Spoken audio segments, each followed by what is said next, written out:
আমাদের পেশায় রাজনীতি প্রবলভাবে আমাদেরকে আচ্ছন্ন করেছে। এর কারণ হচ্ছে আমরা নই, এর কারণ হচ্ছে আমাদের পদ পদবি পদায়ন চাকরি বাকরি সব জায়গায় রাজনৈতিক বিবেচনা আমাদেরকে আলাদা আলাদা জাতি গোষ্ঠীতে পরিণত করেছে।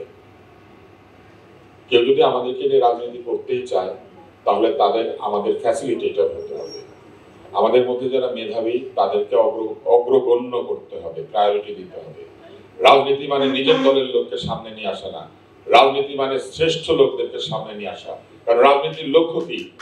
রাজনীতির লক্ষ্য হচ্ছে জনগণকে স্বাস্থ্য সেবা নিশ্চিত করা।